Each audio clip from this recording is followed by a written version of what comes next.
आज हम लोग कौन सा टेंस पढ़ेंगे? आज प्रेजेंट परफेक्ट टेंस। अब प्रेजेंट परफेक्ट टेंस की अगर डिफिनेशन की बात की जाए तो डिफिनेशन क्या होगी? जिन वाक्यों के अंत में चुका है, चुकी है, चुके हैं आदि शब्द आते हैं, जैसे कि वह घर जा चुका है, वह घर आया है, उसने खाना खाया है ना? ऐसे सब्जेक्ट जैसे जो वाक्य होंगे, सेंटेंस होंगे, तो आप लोगों के कौन से टेंस होंगे? Present perfect tense. देखो सबसे पहले चुका है, कॉमा, चुकी है, चुकी है, चुके हैं, लिया है, दिया है, पाया है, पाया है, पाया है, खोया है,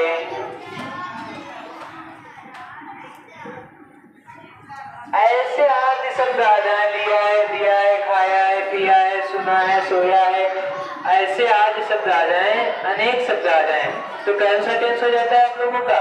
present perfect tense. Present perfect tense. ठीक, नोट कर लीजिए डिफिनेशन। इसके बाद में हम लोग अनुवाद करने के नियम को पढ़ेंगे, यानी कि translation, rule of translation. Note हो गया? देखिए सबसे पहले इसमें भी वही प्रोसेस होता है। कौन सा प्रोसेस होता है? इसमें भी पहले अफर्मेटिव पढ़ेंगे, उसके बाद नेगेटिव पढ़ेंगे, उसके बाद में कौन सा पढ़ेंगे भैया? उसके बाद में हम लोग इंट्रोगेटिव पढ़ेंगे, first type and second type. First type के अंतर्गत हम लोग कौन से पढ़ेंगे? फर्स्ट टाइप के अंतर्गत हम लोग पढ़ेंगे अफर्मेटिव और नेगेटिव, और सेकेंड टाइप के भी अंतर्गत हम लोग क्या कौन से पढ़ेंगे? अफर्मेटिव और नेगेटिव। आ जाइए रोल देखिए। सबसे पहले अफर्मेटिव सेंटेंस के लिए क्या हो जाएगा? सबसे पहले सब्जेक्ट, सबसे पहले सब्जेक्ट, उसके बाद में हेल्पिंग वर्ब, उसके बाद में वर्ब की थर्ड फॉर्म, है ना? उसके बाद में ऑब्जेक्ट। अच्छा, इसकी जो बात की गई वर्ब की, सॉरी हेल्पिंग वर्ब की, हेल्पिंग वर्ब किसकी क्या होती पता है आप लोगों को? हैज और हैव। क्या होती है?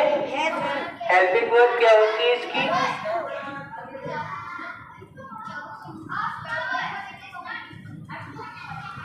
Has, have. हैज का किसके साथ प्रयोग होता है और हैव का किसके साथ प्रयोग होता है? हैज का सिंगुलर के साथ, सिंगुलर सब्जेक्ट, और हैव का प्लूरल सब्जेक्ट। प्लूरल सब्जेक्ट कौन कौन से होते हैं? आई, वी, दे और यू। सिंगुलर कौन से होते हैं? नाउन। जितने भी नाउन होते हैं, संज्ञा, है ना? संज्ञा जानते हो किसे कहते हैं? जितने भी नाउन्स होंगे। उसके बाद में he, she, it आते, ये जितने भी आप लोगों के सिंगुलर होंगे उनके साथ होंगे। अब सबसे पहले सेंटेंस लिखेंगे, वह अपना कार्य पूरा कर चुका है। लिख लीजिए, वह अपना कार्य पूरा कर चुका है। तो इसमें सब्जेक्ट क्या है भैया? इसमें सब्जेक्ट क्या है? वह, है ना? वह एक वचन के अंतर्गत आता है या बहुवचन के? एक वचन की है। अब पूरा दायनिस होता है, पूर्ण किसी कार्य को पूर्ण करना दायनिस होता है, कंप्लीट। और कंप्लीट की भैया थर्ड फॉर्म क्या होती है? कंप्लीटेड। क्या होती है? कंप्लीटेड।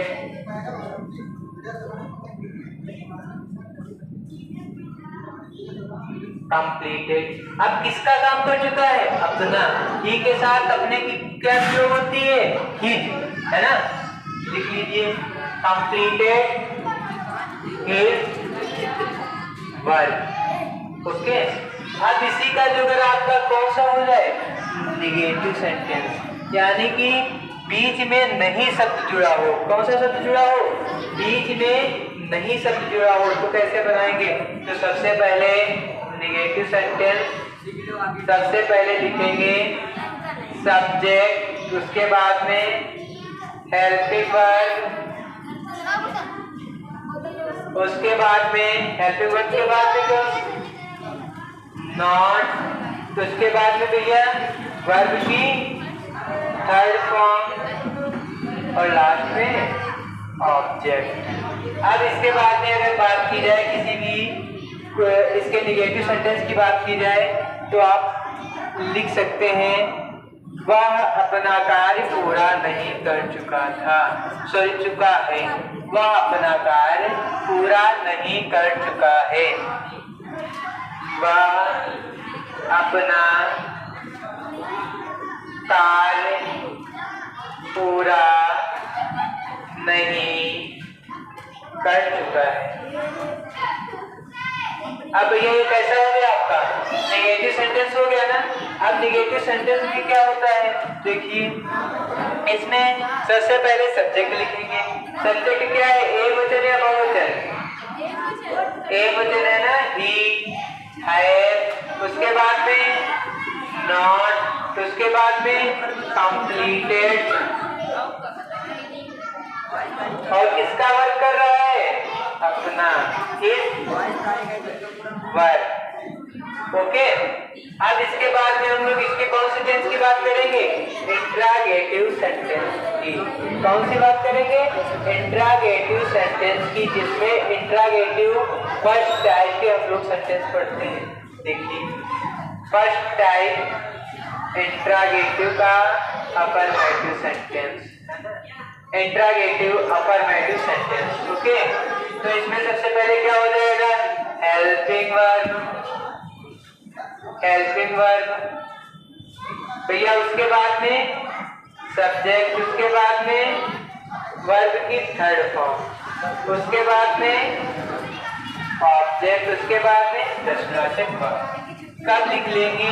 सबसे पहले केस इसका जब बनाएंगे तो क्या बनाएंगे? क्या पुलिस ने चोर को पकड़ लिया है या पकड़ा है? क्या पुलिस ने चोर को पकड़ा है? अब भैया यहाँ पर सबसे पहले ये बताइए, पुलिस ने पकड़ा है ना, तो क्या बनेगा? कहाँ से शुरू करेंगे? सबसे पहले हेल्पिंग वर्ब करेंगे।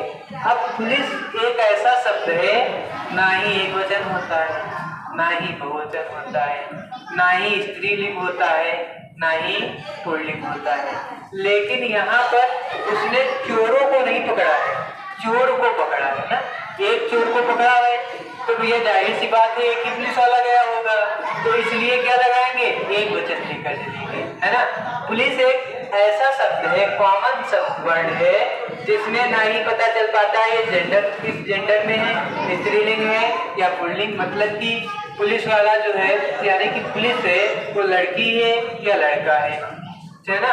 तो इस वाक्य में ना ही एक वचन का पता चल सकता है, ना ही बहुवचन का पता चल सकता है, लेकिन यहाँ से ये पता चल रहा है चोर को उसने पकड़ा है, तो एक चोर को उसने पकड़ा होगा, तो इसलिए हम लोग इसको क्या मान के लगाएंगे?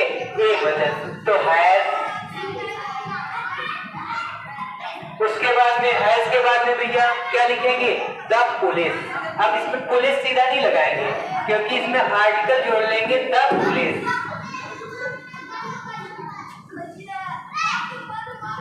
The police. अब पकड़ना मादाएं भी होता है, कैच, है ना। इसकी कैच कैची रहती है ना।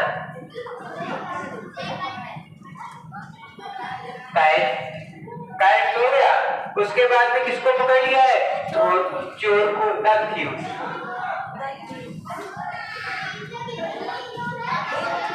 The thieves. उसके बाद में अब हम लोग बढ़ते हैं, आगे बढ़ेंगे। किसमें बढ़ेंगे? इंट्रागेटिव फर्स्ट टाइप का नेगेटिव सेंटेंस। अभी अफर्मेटिव लोगों ने पढ़ा, देखो फर्स्ट टाइप का इंट्रागेटिव नेगेटिव सेंटेंस। इसमें क्या होता है? सबसे पहले हेल्पिंग वर्ब, हेल्पिंग वर्ब। उसके बाद में क्या लगाएंगे? सब्जेक्ट। उसके बाद में वर्ब की थर्ड फॉर्म। उसके बाद में ऑब्जेक्ट।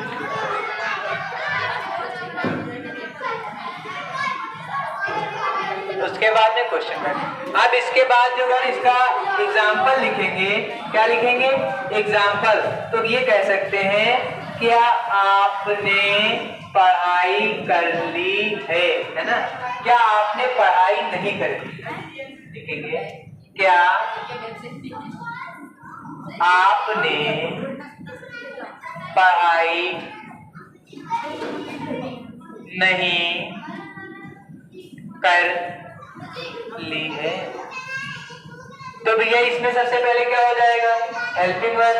हेल्पिंग वर्ब क्या होगी? हैव होगी। हैव यू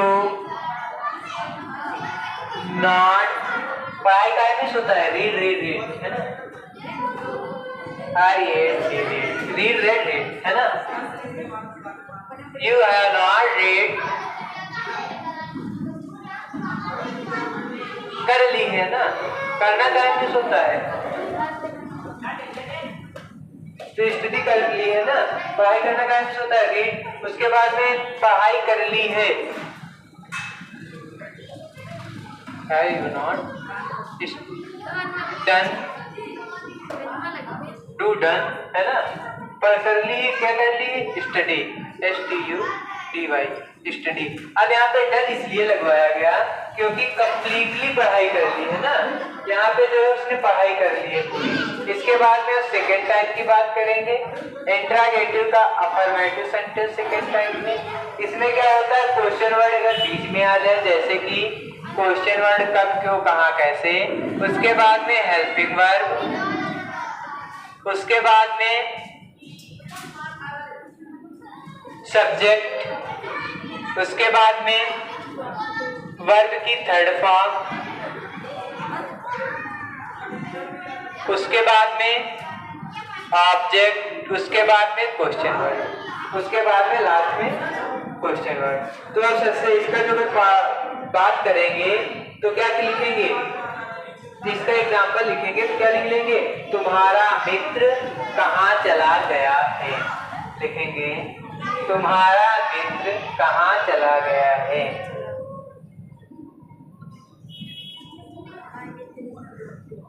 मित्र कहाँ चला गया है। तो सबसे पहले इसमें क्वेश्चन वर्ड बीच में क्या आ रहा है भैया? आपका वेयर आ रहा है ना? वेयर भी कहाँ होता है? तो सबसे पहले लिखेंगे वेयर। अब क्या होगा भैया? आपका यानी कि तुम्हारा, तो आप तुम्हारे और आपके लिए, सॉरी तुम्हारे के लिए क्या प्रयोग करते हैं? योर। हेल्पिंग वर्ड सबसे पहले क्या लगाएंगे? हैज लगाएंगे। देखो अब यहाँ पे ये बताइए, यूथ यानी कि तुम जो होता है बहुवचन की श्रेणी में आता है, लेकिन तुम्हारा क्यों आया? क्योंकि पर्सनली आपसे क्वेश्चन किया गया है, व्यक्तिगत आपसे पूछा जा रहा है कि तुम्हारा। तो हैज योर फ्रेंड। अब चला गया यानी कि गया, गो वेंट गॉन।